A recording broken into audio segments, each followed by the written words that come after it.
Adapun dari segi arti, wa namariqu masfufah. Namariq jamak dari bantal-bantal untuk sandaran yang tersusun.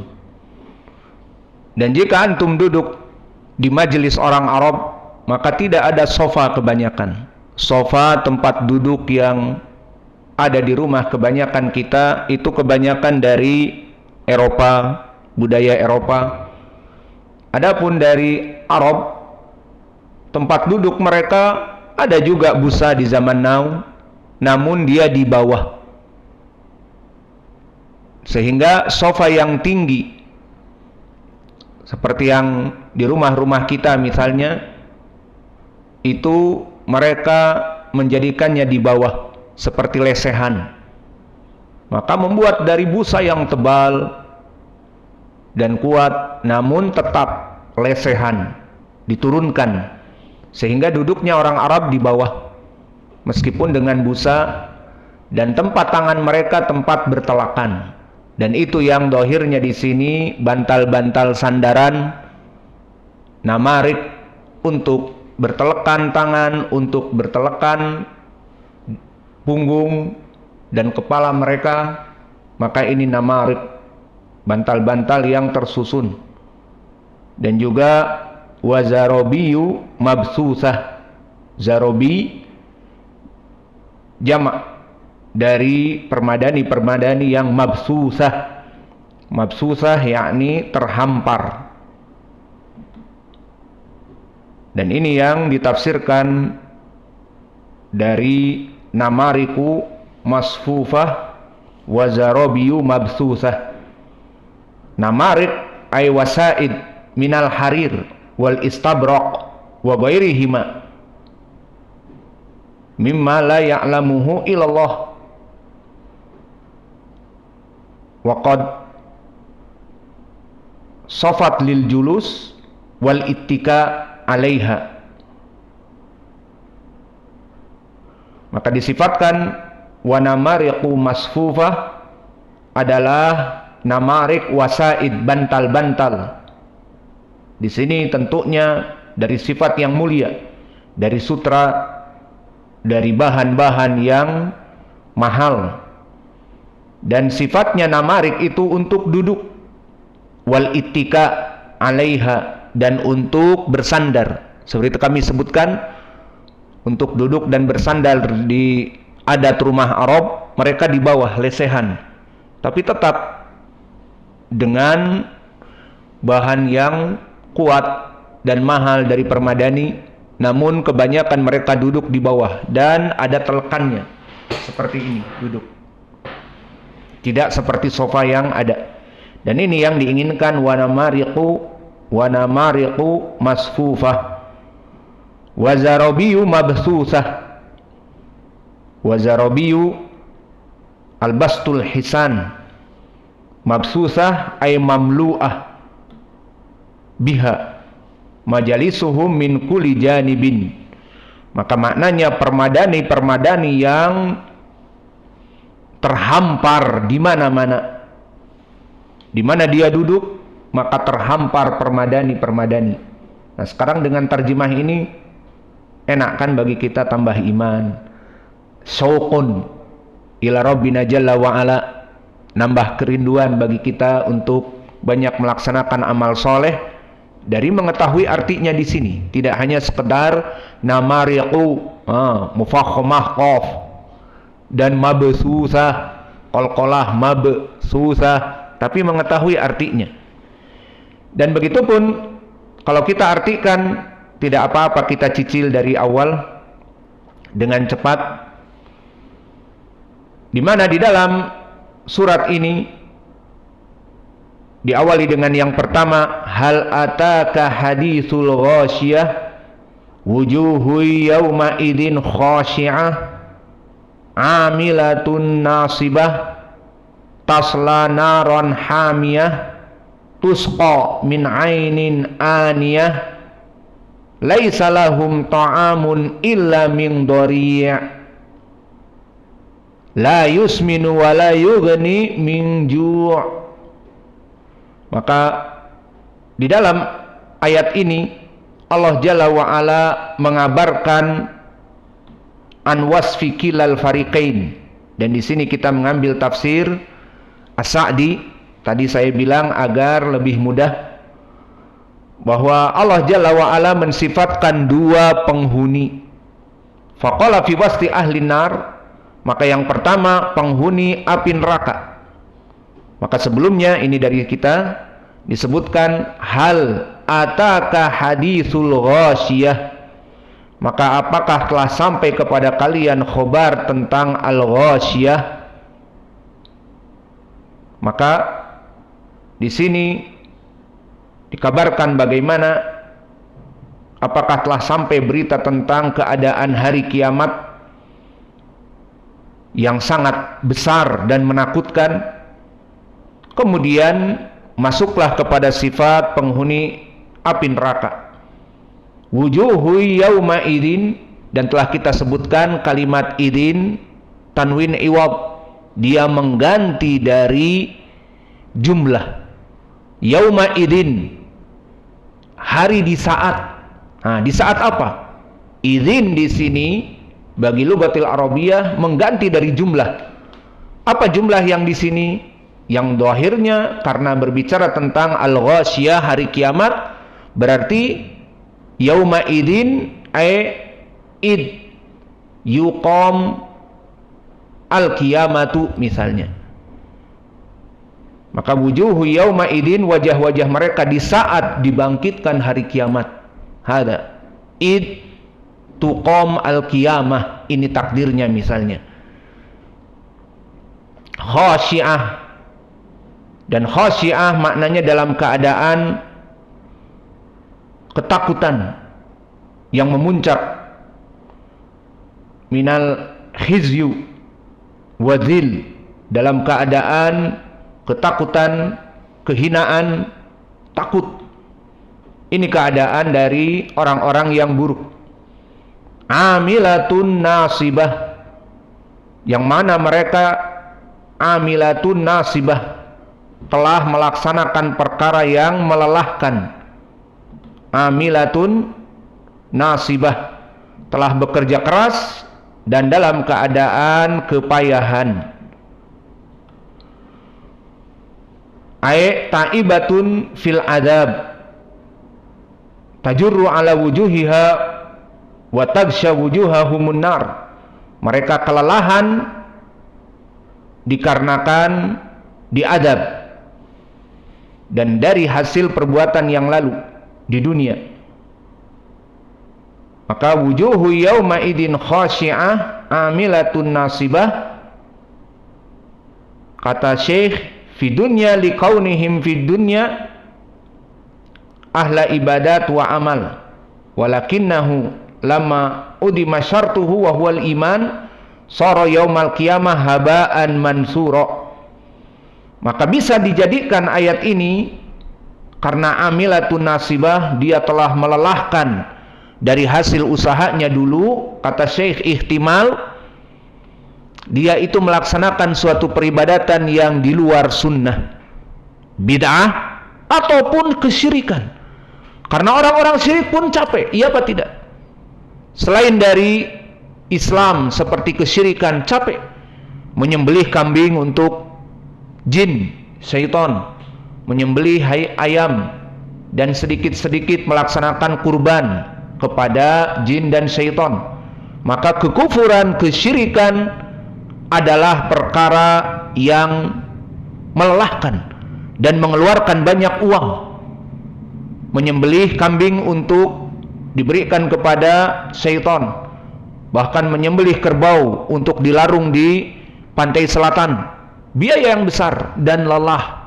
Dan begitu pun kebid'ahan, melaksanakan kebid'ahan, salat yang tidak ada syariatnya dan zikir-zikir yang tidak ada syariatnya, menyebutkan tahlil la ilaha illallah 1001 setelah salat maghrib di malam Jumat misalnya, la ilaha illallah, lah 1001, lah baru sampai berapa bang? Baru 100, lah illallah, capek, bid'ah capek. Maka al-iktisad bis sunnah najah. Orang-orang yang iktisad sederhana tapi mengikuti sunnah itu najah, daripada orang-orang yang melaksanakan kebid'ahan, capek kebid'ahan itu dan boros. Maulid Nabi boros, dan festival Isra Mi'raj boros, mengeluarkan uang dan biaya dan waktu, maka kebid'ahan itu boros. Maka di sini wujuhu yauma idin khasyiah amilatun nasibah, dari amal yang telah dilelahkan, kata Syekh, amalan orang-orang ahlul bid'ah ataupun orang-orang yang tidak mengikuti surut keimanan dari orang-orang kafir. Maka soro amalnya itu haba'an mansura. Wujuhu yauma idin khasyiah, wajah mereka dalam keadaan kehinaan, merundukkan pandangannya dan takut. Amilatun nasibah, dari hasil perbuatan yang lelah tanpa ada faidah. Tasla naron hamiyah ay syadidan harraha. Maka makna dari hamiyah syadidul har. Wa tuhitu bihim min kulli makan. Makna hamiyah juga datang dari berbagai tempat. Maka makna tasla naron hamiyah, maka mereka akan dipanggang di api yang sifatnya hamiyah. Tadi dikatakan sifatnya adalah sangat panas dan memenuhi mereka, tidak ada tempat untuk lari. Tusqa min ainin aniyah, maka mereka diberikan minum min ainin, dari mata air yang aniyah. Aniyah adalah harah syadidah, syadidatul hararah, yang sangat panas. Seperti di ayat yang lain, wa in yastaghitsu yughatsu bima'in kalmuhli yashwil wujuh. Maka jika mereka meminta minum, maka diberikan minum. Namun kalmuhli yashwil wujuh, yang panasnya itu, uapnya itu menghancurkan wajahnya. Belum diminum, baru didekatkan. Ya dan billah. Maka ini minumannya. Di Al-Quran disebutkan minumannya seperti ini. Tusqa min ainin aniyah, dari air yang sangat panas, yang jika didekatkan hawanya panasnya saja membakar wajah. Jika kita minum Nescafe yang hangat, maka gelas kita hangat, mending hangat. Dan di saat mendekati kepada mulut kita, kita seruput pelan-pelan, maka terasa di tenggorokan nikmat. Iya apa tidak? Namun di sini disebutkan min ainin aniyah, didekatkan saja maka akan menghancurkan wajah kita dari hawa yang panasnya. Berbeda dengan minuman yang baik. Lalu bagaimana makanan mereka? Maka disebutkan di dalam ayat setelahnya, laisa lahum ta'amun illa min dhari', yang sifatnya la yusminu wa la yughni min ju'. Maka sekarang berpindah kepada makanan. Dan adapun makanan-makanan mereka, tidak ada makanan bagi mereka selain dari pohon yang berduri. Ini tafsir dari salaf tentang ad-dhari'. Min dhari', dari pohon-pohon yang berduri, yang disifatkan di dalam surat yang lain wajahnya seperti ru'usi syayatin, yang mana makanan ini la yusminu wa la yughni min ju', tidak menggemukkan, maksudnya berfaedah untuk tubuh, dan juga tidak mengenyangkan. Semakin disantap semakin lapar, dan mending kalau disantapnya dalam keadaan lezat. Di sini disantapnya dalam keadaan menghancurkan. Maka inilah tafsir dari laisa lahum ta'amun illa min dhari'. Maka makanannya itu dimakan menambah lapar dan menambah kehancuran bagi orang yang memakannya. Maka inilah sifat dari kelompok yang pertama. Dan kita lanjutkan agar masuk kepada ayat yang ke-15. Adapun kelompok yang kedua, ahlul khair, fawujuhuhum yaumal qiyamah, berbeda dengan orang-orang yang syar. Maka kalau tadi dalam keadaan khasyi'ah, maka orang-orang ahlul khair dari kelompok muslimun, dan spesifik lagi ahli sunnah, bukan muslim ahlul bid'ah, wujuhu yawma idin na'imah, pada hari itu.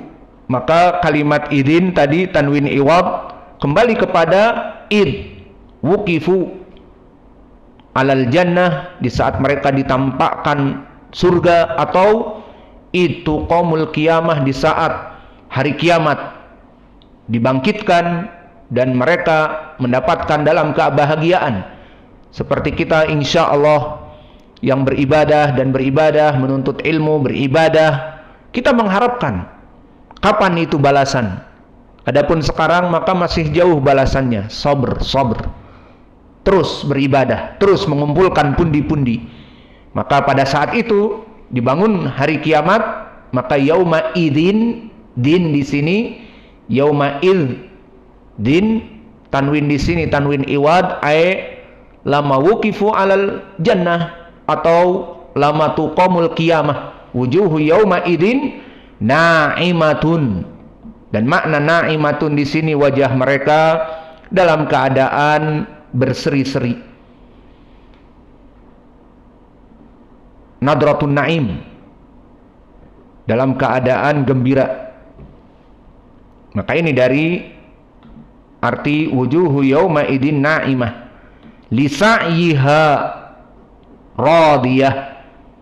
Maka mereka merasa bahagia karena dulu dari usahanya yang telah mereka lakukan dari kebaikan-kebaikan.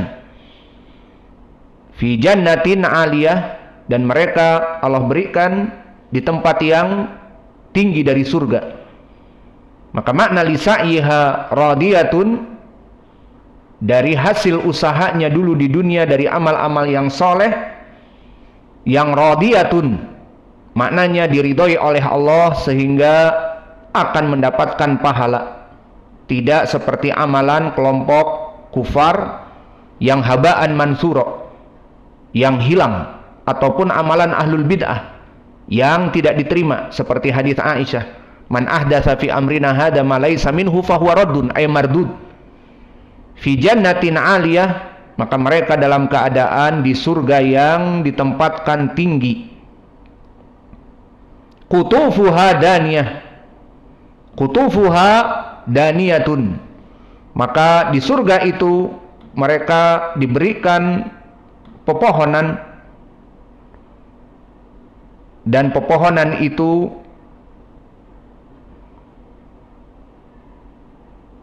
atau kita masuk kepada ayat saja, la tasma'u fiha lagiyah, maka di surga itu tidak didengar ucapan-ucapan yang melalaikan, ucapan-ucapan seperti kita di dunia, ada celaan, ada umpatan, ada teriakan. Maka di surga tidak ada kecuali salam, kecuali mereka itu dalam keadaan ucapan kebahagiaan. Assalamualaikum, keselamatan bagi kamu. La tasma'u fiha lagiyah, maka di surga tidak pernah mendengar ucapan-ucapan kebohongan, celaan, umpatan, dan sebagainya. Fiha ainun jariyah, maka ada mata air yang mengalir. Fiha sururun marfu'ah, dan surur jamak dari sarir, dan sarir adalah tempat-tempat duduk, kasur-kasur ataupun tempat-tempat untuk kita bertelekan duduk. marfu'ah dalam keadaan ditinggikan, wa akwabun maudu'ah, dan akwab jamak dari kub, maknanya cawan-cawan, gelas-gelas yang disiapkan untuk kita minum.